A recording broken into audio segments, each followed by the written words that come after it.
Hello all. In this video, we are going to talk about Assistant Provident Fund Commissioner post in EPFO. हम बात करेंगे EPFC officer post की और discuss करेंगे कि उनकी सैलरी क्या होती है, उनकी जॉब प्रोफाइल क्या होती है और किस तरीके से कैरियर प्रोग्रेशन होता है एक EPFC ऑफिसर का। आई होप कि आपने हमारी प्रीवियस वीडियोस रिगार्डिंग EPFC देख रखी होंगी, जहां पर सबसे पहले हमने एक RTI रिप्लाई डिस्कस किया था फ्रॉम EPFO, जो कि हमें एक इनसाइट प्रोवाइड कर रहा था कि what can be the possible number of vacancies for the post of EPFC this year. अगर आप लोगों ने वीडियो नहीं देखी है तो ऊपर दिए गए लिंक पर जाकर आप वो वीडियो देख सकते हैं। उसके बाद हमने डिस्कस किया था कि what can be the possible exam pattern and syllabus for the post of EPFC। Again वो वीडियो का लिंक ऊपर दिया गया है, आप उस लिंक पर जाकर वो वीडियो देख सकते हैं। इस वीडियो में हम एक इंसाइट लेंगे कि डिफरेंट एस्पेक्ट्स ऑफ जॉब क्या होते हैं एक EPFC ऑफिसर के, और जो बच्चे काफी सीरियस तैयारी कर रहे हैं EPFC पोस्ट के लिए, जिन्होंने अर्ली स्टार्ट कर दी है, उनके लिए एक मोटिवेशन है, क्योंकि आप लोगों को पता होना चाहिए कि जिस पोस्ट के लिए आप प्रिपेयर कर रहे हैं वहां पर बेसिकली आपको कौन कौन से फंक्शंस परफॉर्म करने हैं। ठीक है, तो शुरुआत करते हैं वीडियो की। सबसे पहले हम बात करते हैं जॉब प्रोफाइल की। देखिए, आपको पता होना चाहिए कि जो एम्प्लॉय प्रोविडेंट फंड ऑर्गेनाइजेशन है एक स्टैट्यूटरी बॉडी है, जिसको बनाया गया था by employees provident fund and miscellaneous provision act of 1952 के थ्रू। ठीक है, और ये बेसिकली इन्फोर्स करती है उस एक्ट को, और उसके साथ साथ ये तीन स्कीम्स को भी इन्फोर्स करती है regarding provident fund, pensions and insurance. ठीक है, और इस ऑर्गेनाइजेशन की बैकबोन मानी जाती है assistant provident fund commissioner post. बहुत इंपॉर्टेंट रोल प्ले करती है इस ऑर्गेनाइजेशन में असिस्टेंट प्रोविडेंट फंड कमिश्नर की पोस्ट, जो कि बेसिकली एक ग्रुप ए सर्विस है इन EPFO। ठीक है, तो ग्रुप ए सर्विस है, पहली बात आपको ध्यान में रखनी है।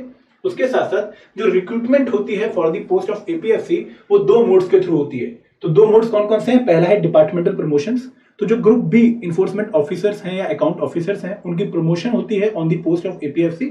और जो दूसरा मोड ऑफ रिक्रूटमेंट है, जो हमारे लिए काफी इंपॉर्टेंट है, वो है कंपैरेटिव एग्जाम। यहाँ पर बेसिकली यूपीएससी एग्जाम कंडक्ट करवाती है ऑल इंडिया लेवल पर। तो जो पहला टेस्ट है वो है रिक्रूटमेंट टेस्ट, जहां पर बेसिकली आप एक ऑब्जेक्टिव पेपर देते हैं और उसके बेसिस पर आपकी सिलेक्शन होती है फॉर इंटरव्यू राउंड, जो कि आपका पर्सनैलिटी टेस्ट है, सेकंड फेज है। और इनके बाद आप सिलेक्ट होते हैं on the basis of merit for the post of EPFC। जब आप सिलेक्ट होते हैं तो सबसे पहले आपकी 45 days on the job training होती है, जहां पर बेसिकली आप एक ट्रेनिंग मॉड्यूल कंप्लीट करते हैं, जो कि हेड ऑफिस के द्वारा प्रोवाइड किया गया होता है under the guidance of regional commissioners. ठीक है, और यहां पर आप बेसिकली ओरिएंटेशन लेते हैं रिगार्डिंग डिफरेंट फंक्शनल एरियाज, जो आपको बाद में एक्चुअल में परफॉर्म करने होते हैं। ठीक है, इस ट्रेनिंग के बाद आपकी 3 to 6 month foundation course induction training होती है। ठीक है, इस फाउंडेशन कोर्स की जो इंडक्शन ट्रेनिंग होती है, यह बेसिकली 2 सेंटर्स में होती है। पहला सेंटर कौन सा है? National academy for training and research in social security, new Delhi.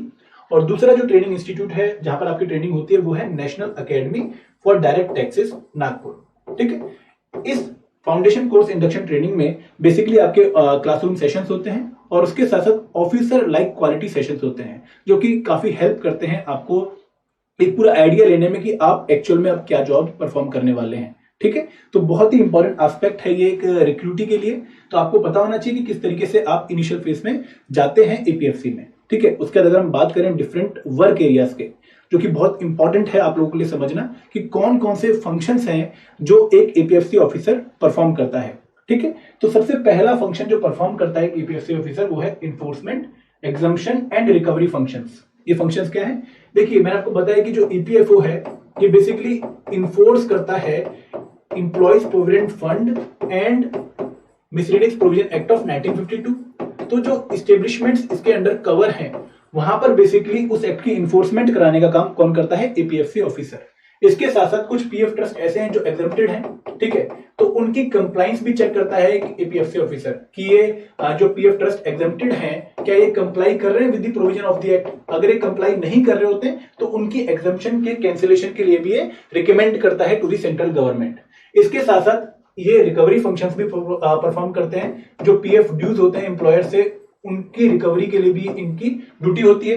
तो इनको गवर्नमेंट ने 2 तरीके से नोटिफाई कर रखा है इनकी पोस्ट को।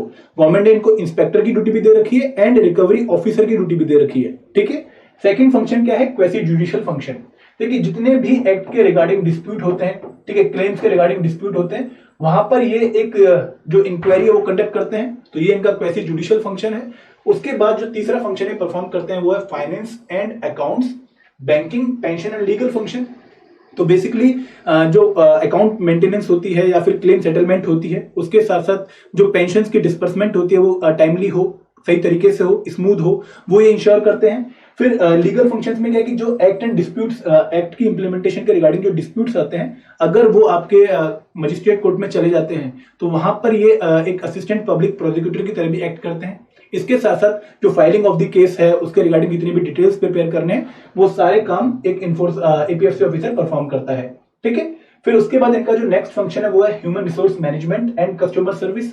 तो यहाँ पर ह्यूमन रिसोर्स मैनेजमेंट में विद इन दी ऑर्गेनाइजेशन जो एडमिनिस्ट्रेशन का काम होता है वो ये हैंडल करते हैं, डिफरेंट मीटिंग से कंडक्ट करते हैं, जो नए रिक्रूटी होते हैं उनकी ट्रेनिंग में भी कई बार हेल्प करते हैं। एंड देन उनके बाद एक और बहुत इंपॉर्टेंट फंक्शन जो परफॉर्म करते हैं वो है कस्टमर सर्विस। देखिए बहुत सारे ग्रीवेंसेस होते हैं एम्प्लॉयर्स के, एस्टेब्लिशमेंट्स के, ठीक है, मेंबर्स के, उनको ये सेटल करते हैं। उसके साथ साथ एक भविष्य अदालत निधि, ठीक है, भविष्य अदालत निधि इनका एक प्रोग्राम है जो कि हर मंथ कंडक्ट करवाया जाता है और वहां पर एपीएफसी उन जो अदालत है उनको बेसिकली कंडक्ट करता है। ठीक है। तो यहाँ पर उसके बाद एक और काम जो इनके द्वारा परफॉर्म किया जाता है वो है intelligence, vigilance and audit function. जो विजिलेंस एंड ऑडिट फंक्शन है थोड़ा विलिंग नेचर का है कि जो एपीएफसी ऑफिसर ये फंक्शन परफॉर्म करना चाहता है वो अगर एलिजिबल है तो उसको as a deputy director and director appoint किया जाता है in vigilance and audit departments. ठीक है। तो डिफरेंट सेट ऑफ फंक्शन है, वाइड सेट ऑफ फंक्शन है जो परफॉर्म किए जाते हैं एक एपीएफसी ऑफिसर के द्वारा। इन्फोर्समेंट का काम वो करता है, वैसे जुडिशियल फंक्शंस वो परफॉर्म करता है, क्योंकि इंक्वायरी वाला काम बहुत बार आता है। जब भी क्लेम सेटलमेंट में इशू होते हैं तो वहां पर इनका रोल बहुत मेजर हो जाता है। ठीक है। Then finance and account, banking, pension, legal functions, HRM वाला फंक्शन, कस्टमर सर्विस वाला function, intelligence, vigilance and audit function. तो बहुत wide set of function, wide array of functions ये परफॉर्म करते हैं। तो आपको अच्छा लग रहा होगा सुन के कि आपको बाद में सिलेक्ट होने के बाद कौन कौन से फंक्शंस परफॉर्म करने हैं। ठीक है। आगे बात करते हैं कैरियर प्रोग्रेशन की, कि किस तरीके से आपकी प्रमोशन का स्कोप है, कौन कौन सी पोस्ट आप एपीएफसी पोस्ट पे जाने के बाद और अचीव कर सकते हैं। तो मैं आपको बता दूं कि जब आप भर्ती होते हैं, जब आप सिलेक्ट होते हैं तो आपकी पोस्ट होती है असिस्टेंट प्रोविडेंट फंड कमिश्नर। ठीक है। और इस पोस्ट का जो पे बैंड है वो है 3, जहां पर आपको बेसिक पे मिलती है 15,600 से लेके 39,100 और जो आपका ग्रेड पे है वो है 5400 का। ठीक है। ये आपका पहला एक राउंड है जब आप रिक्रूट होते हैं to the post of APFC. उसके बाद जो आपकी प्रमोशन होती है after the gap of average 5 year. ठीक है। तो यहाँ पर आप बनते हैं पहले regional provident fund commissioner level 2। ठीक है। यहाँ पे पेमेंट है 3, अगेन जो ग्रेड पे है, जो आपका बेसिक पे है 15,600 से लेके 39,100 एंड ग्रेड पे यहाँ पर आपका बढ़ जाता है 6600 हो जाता है। ठीक है। Then again promotion after an average period of 5 year, वहां पर आपका जो ग्रेड पे है वो फिर बढ़ जाता है 7600 हो जाता है, rest of the things remain same. फिर आपकी जो नेक्स्ट प्रमोशन होती है जो कि काफी अच्छी पोस्ट मानी जाती है, काफी हाई पोस्ट मानी जाती है, वो है एडिशनल सेंट्रल पीएफ कमिश्नर। ठीक है। यहाँ पर आपकी जो बेसिक पे है वो इंक्रीज हो जाती है 37,400 से लेकर 67,000 हो जाती है एंड ग्रेड पे वो भी इंक्रीज होती है 8700 हो जाती है। उसके बाद उसमें एक और लेवल आता है additional central provident fund commissioner level 1। ठीक है। जो कि बिल्कुल एक सेकंड लास्ट पोस्ट है before you become central PF commissioner, जो कि एक सेक्रेटरी लेवल पोस्ट है। ठीक है। तो ये एक बहुत अच्छा कैरियर ग्राफ है। अगर आप देखें कि over the period of 20 to 25 years आप सेंट्रल पीएफ कमिश्नर बन सकते हैं। ठीक है। अगर आप ईपीएफसी में भर्ती हो जाते हैं तो बहुत अच्छी जॉब मानी जाती है विद इन ईपीएफओ, क्योंकि ईपीएफओ में जॉब वैसे भी बच्चे काफी एस्पायर करते हैं, काफी मेहनत करते हैं। ईओ पोस्ट के लिए भी काफी बच्चों ने पेपर दिया था और एपीएफसी उससे एक लेवल ऊपर है, तो वहां पर आपको और अच्छी एक सैलरी के साथ साथ एक जो जॉब सेटिस्फेक्शन है वो देखने को मिल सकती है। ठीक है। तो this is all about salary, job profile and career progression for the post of APFC. अब बात करते हैं कि एडुटेप आपकी कैसे हेल्प कर रहा है। एडुटेप ने जो बच्चे अर्ली स्टार्ट करना चाहते हैं या फिर जो अभी से एपीएफसी के लिए तैयारी करना शुरू कर चुके हैं उनके लिए एक डेडिकेटेड कोर्स लॉन्च किया है एंड हमारा एक 10 डे फ्री स्टार्टर पैक भी है। आप दोनों को ही एक्सेस कर सकते हैं, दोनों का लिंक डिस्क्रिप्शन बॉक्स में दिया गया है। उन लिंक पे जाके आप इन कोर्सेज के बारे में डिटेल्स ले सकते हैं।